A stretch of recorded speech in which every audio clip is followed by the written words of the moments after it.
الحمد لله نحمده ونستعينه ونستغفره ونؤمن به ونتوكل عليه ونعوذ بالله من شرور أنفسنا ومن سيئات أعمالنا من يهده الله فلا مضل له ومن يضلله فلا هادي له وأشهد أن لا إله إلا الله وحده لا شريك له وأشهد أن سيدنا ومولانا محمدا عبده ورسوله أما بعد فأعوذ بالله من الشيطان الرجيم بسم الله الرحمن الرحيم اعلموا أنما الحياة الدنيا لعب ولهو وزينة وتفاخر بينكم وتكاثر في الأموال والأولاد كمثل غيث أعجب الكفار ثم نباته ثم يهيج فتراه مصفرا ثم يكون حطاما آمنت بالله صدق الله مولانا العظيم وصدق رسوله النبي الكريم ونحن على ذلك من الشاهدين والشاكرين والحمد لله رب العالمين.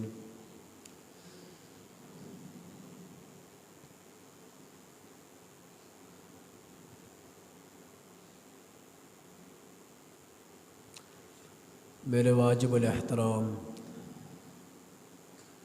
عزیز سامعین حضرات، میں نے آپ حضرات کے سامنے سورہ حدید کی ایک آیت تلاوت کی ہے۔ اس آیت کریمہ میں اللہ جل جلالہ نے دنیا کی حقیقت بیان فرمائی ہے کہ دنیا میں ہم لوگ جو زندگی گزار رہے ہیں اور اس کے رونقوں بہاروں کو دیکھ رہے ہیں، اس کی خوشنما چیزوں کو دیکھ رہے ہیں، اس کے لذات کو دیکھ رہے ہیں، اس کی رنگ برنگے معاشرے میں بلڈنگوں اور بنگلوں کو دیکھ رہے ہیں۔ ایک دنیا کا نظام ہے اور وہ چل رہا ہے، اور اس میں انسان کو دنیاوی خوبصورتی، حسن ابھر کر سامنے نظر آ رہا ہوتا ہے۔ تو اس کی حقیقت کیا ہے؟ تو اللہ جل جلالہ نے فرمایا یہ سب کچھ بے حقیقت ہے، یہ سب کچھ کھیل ہے، تماشا ہے، اور یہ دنیاوی رونقیں بہاریں، یہ کھیل ہے، تماشا ہے، زینت ہے، آپس میں تفاخر ہے، مال کی کثرت پر فخر کرنا ہے اور اولادوں کی کثرت پر فخر کرنا ہے۔ جس کے مال بڑھ گیا وہ خوشی سے پھولا نہیں سماتا، جس کی اولاد میں کثرت ہو گئی وہ خوشی سے پھولا نہیں سماتا، جس کے پاس دنیاوی دولت، دنیاوی متاع کے ڈھیر لگ جائیں وہ خوشی سے پھولا نہیں سماتا۔ جبکہ قرآن یہ کہہ رہا ہے یہ تمہارے مال کی کثرت میں خوشی کا نظر آنا بے حقیقت ہے، اولادوں کی کثرت میں فخر کرنا بے حقیقت ہے، دنیاوی رونقوں کو دیکھ کر خوش ہونا، خوشنما ہونا بے حقیقت ہے، دنیاوی لذات کو حاصل کرنا یہ بے حقیقت ہے۔ اس کی حقیقت کچھ نہیں سوائے اس کے، فرمایا کمثل غیث اعجب الکفار، کہ فرمایا کہ اس کی مثال تو ایسی ہے کہ دنیا کا خوشنما لگنا، نظر آنا، اس کی رونقوں اور بہاروں کو دیکھنا، اس کی حقیقت تو یہ ہے ثم یہیج فتراہ مصفرا، کہ آسمان سے بارش نازل ہو اور زمین کو تر کر دے، اور زمین سے سبزہ نکلے، پھل پھول نکلے، ترکاریاں نکلے، غلہ نکلے، اناج نکلے، وہ زرد پڑ جائے، زرد پڑنے کے بعد یہ سارے پھل پھول، پودے، غلہ، اناج اس میں لگنا شروع ہو جائے، تو پھر کیا ہو؟ اچانک ایک ایسی وبا آئے، ایسا طوفان آئے کہ سارے غلے، اناج کو تباہ کر ڈالے، اور وہ اچانک بھوسا ہو جائے، اور کسان اسے دیکھتا رہ جائے کہ اوہو یہ کیا ہو گیا، کسان اسے دیکھتا رہ جائے کہ اوہو یہ کیا ہو گیا، پہلے وہ خوش تھا اب اچانک وہ بھوسا ہو گیا، اور جو اسے ایک خوشی دے رہی تھی چیز وہ ختم ہو گئی، تو وہ ہکا بکا حیران ہو کر دیکھتا رہ گیا کہ یہ کیا ہو گیا۔ تو دنیا کی حقیقت یہ ہے، ہماری زندگی کے مختلف مراحل ہوتے ہیں، ہماری زندگی مختلف مراحل سے گزرتی ہے۔ ایک مرحلہ ماں کے پیٹ میں ہوتا ہے، ایک مرحلہ ماں کے پیٹ سے دنیا میں آنے کا ہوتا ہے، پھر اس کے بعد ایک مرحلہ بچپن کا ہوتا ہے، پھر اس کے بعد ایک دور زندگی کا جوانی کا ہوتا ہے، پھر ایک دور ادھیڑ عمر کا ہوتا ہے، پھر ایک دور بالکل بڑھاپے کا ہوتا ہے۔ تو ہماری زندگی مختلف ادوار سے گزرتی ہے، اور مختلف ادوار میں مختلف چیزوں کو ہر دور میں ہم لوگ اچھا محسوس کرتے ہیں، خوشنما محسوس کرتے ہیں، لیکن جیسے ہی وہ دور گزرتا ہے، اگلا دور آتا ہے، تو پھر ہمیں افسوس ہوتا ہے کہ اوہو اس پہلے دور میں ہم کن چیزوں میں لگ چکے تھے، کن چیزوں میں پڑ چکے تھے۔ جب بچہ ماں کے پیٹ میں ہوتا ہے، 4 مہینے کے بعد اس بچے میں کے جسم میں روح کو ڈال دیا جاتا ہے، اور جب روح اس کے بدن میں منتقل ہو جاتی ہے تو اس کا دماغ کام کرتا ہے، اور اس کا دل بھی کام کرتا ہے، اور اس کے کان بھی کام کرتے ہیں۔ ماں کے پیٹ کے اندر وہ یہ سمجھتا ہے کہ اس ماں کے پیٹ کی جو زندگی ہے یہ ایسی زندگی ہے کہ اس سے بڑھ کر میری کوئی اور دنیا ہے ہی نہیں، اس سے خوبصورت دنیا میری کوئی اور ہے ہی نہیں۔ وہ بچہ یہ سمجھتا ہے ماں کے پیٹ کا جو میرا گھر ہے یہ میری حسین ترین دنیا ہے۔ کوئی اس سے یہ کہے کہ بیٹا یہ ماں کے پیٹ میں تو تاریکیوں میں رہ رہا ہے، یہاں سے تو جائے گا نا ایک ایسے جہاں میں، تو وہ اس سے بھی زیادہ ایک خوبصورت جہاں ہے، بہت بڑی دنیا ہے، وہ یقین نہیں کرے گا، وہ کہے گا نہیں تو جھوٹ بولتا ہے، میری دنیا تو یہی ماں کے پیٹ کی دنیا ہے،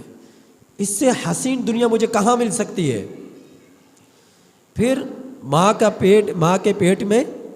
وہ بچہ 9 ماہ پرورش پاتا ہے،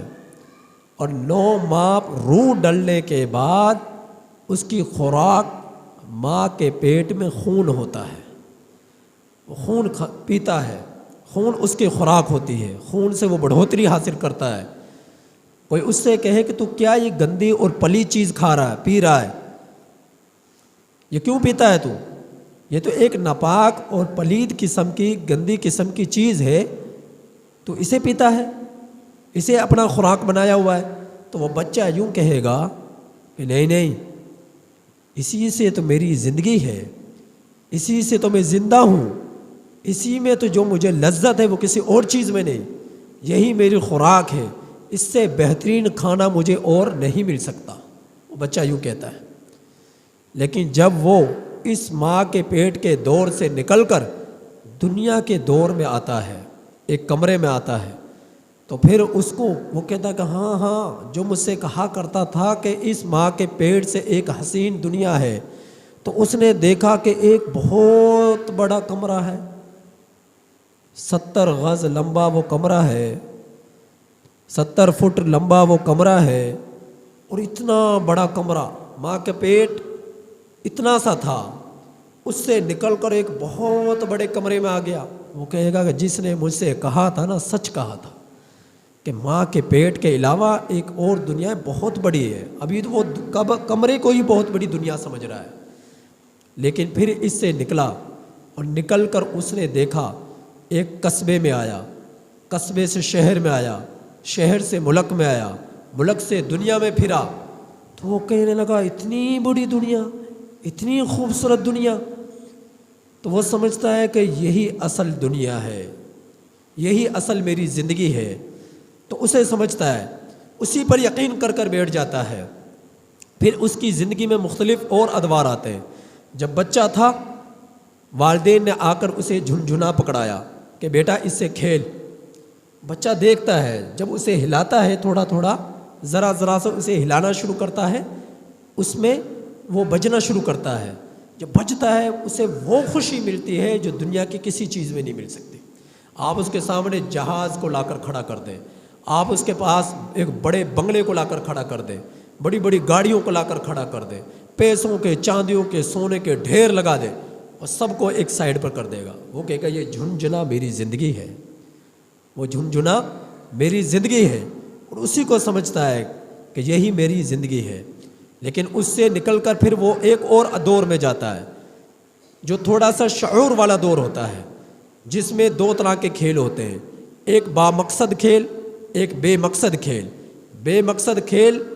کہ جس میں انسان کو نہ نفع ملتا ہے نہ نقصان ملتا ہے۔ بامقصد کھیل جس میں ہار اور جیت ہوتی ہے، تو ہار اور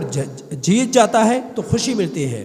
ہار جاتا ہے تو غم ملتا ہے۔ اور ایک دور وہ ابھی جو بچپنے میں ملا، وہ دور کیا کہ اس میں نہ ہار نہ جیت، بس خوشی مل رہی ہے، اور خوشی کس چیز سے؟ جھنجھنے کے بجنے سے۔ جوانی میں آیا، اب اس میں کھیل ہے، کرکٹ کا کھیل ہے، فٹ بال کا کھیل ہے، بہت سارے کھیل ہیں، اس میں آیا، اس میں ہار اور جیت ہے، مقابلہ بازی ہے۔ اگر جیتتا ہے خوشی ملتی ہے، نہیں جیتتا تو غم ملتا ہے۔ تو اس دور سے وہ گزرتا ہے۔ اب اس دور میں اسے کہا جھنجھنا پکڑایا جائے کہ اس سے کھیل، وہ کہتا ہے کہ مجھ سے مذاق کر رہا ہے، یہ میرے کھیلنے کی چیز ہے، یہ میرے کھیلنے کی چیز ہے، تو مجھ سے مذاق کرتا ہے۔ اسے ڈانٹ دے گا، جھڑک دے گا کہ تو نے میری توہین کی، تو مجھے جھنجھنا پکڑا رہا ہے، مجھے بچہ سمجھ رہا ہے۔ اب اس سے کہا جائے کہ بیٹا تو بچپن میں اس سے کھیلا کرتا تھا، تو وہ پھر افسوس کرے گا، ہاں کہ کس طرح میں نے اپنے بچپنے کو گزارا، جھنجھنے سے کھیلتا تھا، اس کی کوئی نہ مجھے نفع ملتا نہ اس سے مجھے نقصان ملتا، اس جھنجھنے کو میں نے اپنی دنیا سمجھ لیا تھا۔ اب یہ کرکٹ کو، فٹ بال کو اپنی دنیا سمجھ رہا ہے۔ لیکن ایک دور پھر اور آیا، وہ دور کیسا کہ اس کا بزنس کا دور ہے، کاروبار کا دور ہے، اب اس کے کچھ عیاشیوں کا دور ہے کہ کپڑا پہنتا ہے، کوشش ہوتی ہے کہ کپڑے پر سلوٹ نہ پڑ جائے، بل نہ پڑ جائے، گندا نہ ہو جائے، ملا کچیلا نہ ہوتا ہے، برینڈ کے جوتے، برینڈ کے کپڑے، برینڈ کے جو ہے اس کا جو ہے رہنے سہنے کے ضروریات زندگی، ہر چیز برینڈ کی، کہ لوگ جو ہے دیکھیں تو وہ کہیں کہ دیکھو ماشاءاللہ کیسے کپڑے ہیں، کیسے جوتے ہیں، کیسی گاڑی ہے، تو وہ یہی سمجھتا ہے۔ لیکن جب جوانی ڈھلنی شروع ہوئی، پھر کیا ہوا؟ اس کی کوشش ہوئی کہ میں اپنی جائیداد بڑھاؤں، اپنے گھروں پلاٹوں کو بڑھاؤں، اپنی گاڑیوں کو بڑھاؤں، اپنے بنگلوں کو بڑھاؤں۔ اسی دوڑ میں وہ لگ جاتا ہے، اپنی اولاد سے کہتا ہے بیٹا کھیلو نہ، کھیلوں میں اپنی زندگی نہ گزارو، فضولیات میں اپنی زندگی نہ گزارو، بزنس کرو، کاروبار میں لگو، ہمارے ساتھ جڑو، ورنہ تم بہت ہی زیادہ نقصان میں پڑ جاؤ گے، خسارے میں پڑ جاؤ گے۔ اور وہ کہتا کہ یہ تمہارا کھیلنا تمہاری زندگی برباد کر رہا ہے، کھیل کود میں وقت نہ گزارو، کاروبار کی طرف آؤ۔ تو والدین یوں انہیں جھنجھوڑیں گے، انہیں راغب کریں گے، اپنے ساتھ انہیں کاروبار میں لگانے کی کوشش کریں گے، مصروف کرنے کی کوشش کریں گے، لیکن ایک وقت آئے گا پھر یہ دور بھی گزر گیا، یہ دور بھی گزر گیا، بڑھاپا آ گیا۔ اب بڑھاپے میں جب اس نے اپنی پچھلی زندگی میں نظر دوڑائی، پچھلی زندگی کو دیکھا، بچپنے کو، جوانی کو، جوانی سے ڈھلتی ہوئی عمر، بڑھاپے کی طرف کو، پھر بڑھاپے کو، پھر وہ افسوس کرنے لگا کہ ہائے ہائے میں نے اپنی زندگی کن کاموں میں گزار دی، میں نے اپنی زندگی کن کاموں میں گزار دی۔ اب موت قریب ہے، قبر قریب ہے، زندگی کو خیر باد کہنا ہے، اور اب ایسا وقت شروع ہونے والا ہے جو نہ ختم ہونے والا ہے، اب ایسا سفر شروع ہونے والا ہے جو نہ ختم ہونے والا ہے۔ اس وقت وہ غمگین ہے، اب وہ بچپنے کو لانا چاہے گا نہیں لا سکتا، جوانی کو لانا چاہے گا نہیں لا سکتا، اور جو ہے طاقت، قوت بینائی، قوت سماعت، قوت گویائی، قوت دماغ، قوت دل، ان سب چیزوں میں تقویت کو پیدا کرنا چاہے گا، دنیا کی جتنی بھی چیزیں کھا لے نہیں حاصل کر سکتا، نہیں حاصل کر سکتا۔ اب وقت گزر گیا، وقت گزر گیا، تو قرآن کریم نے اس حقیقت کو سمجھایا کہ اعلموا انما الحیات الدنیا لعب ولہ وزینۃ وتفاخر بینکم وتکاثر فی الاموال والاولاد۔ یاد رکھو، کان کھول کر سن لو، جان لو، سمجھ لو، یہ دنیاوی زندگی کھیل ہے، تماشا ہے، مال و دولت کی کثرت پر فخر کرنا ہے، اولادوں کی کثرت پر فخر کرنا ہے۔ لہذا اس حقیقت کو اپنے اندر واضح کر لو اور سمجھ جاؤ، اور باخبر ہو کر، متحرک ہو کر آخرت کی فکر کر لو کہ دنیا میں یوں زندگی گزارو کہ دنیا کے اندر ہو لیکن دنیا کے طلبگار نہیں ہو، دنیا کے اندر ہو لیکن دنیا کے طلبگار نہیں ہو۔ اب چاہے تمہارے پاس جائیدادیں بھی ہیں، کوٹھیاں بھی ہیں، بنگلے بھی ہیں، کھانے پینے کے اچھی اچھی چیزیں بھی ہیں، لیکن ہر چیز میں تم کبھی اپنے رب کو نہ بھولو، ہر چیز میں کبھی اپنے رب کو نہ بھولو۔ اللہ رب العزت کے انبیاء میں ایسے پیغمبر گزرے ہیں، نافرمانوں میں ایسے لوگ گزرے ہیں کہ ایک طرف نبی کی زندگی ہے، ایک طرف اللہ کے باغی کی زندگی ہے، ایک طرف حضرت سلیمان علیہ الصلوۃ والسلام ہے، ایک سمت قارون ہے اللہ رب العزت کا باغی اور مردود شخص، ایک طرف وہ ہے اللہ رب العزت نے قارون کو دولت دی، اللہ رب العزت نے حضرت سلیمان علیہ الصلوۃ والسلام کو دولت دی، اللہ رب العزت نے قارون کو بادشاہت دی، اللہ رب العزت نے حضرت سلیمان علیہ الصلوۃ والسلام کو بادشاہت دی، دونوں کو بادشاہت ملی ہے، لیکن قارون سے بھی بڑھ کر اللہ رب العزت نے حضرت سلیمان علیہ الصلوۃ والسلام کو بادشاہت عطا فرمائی۔ کیسی بادشاہت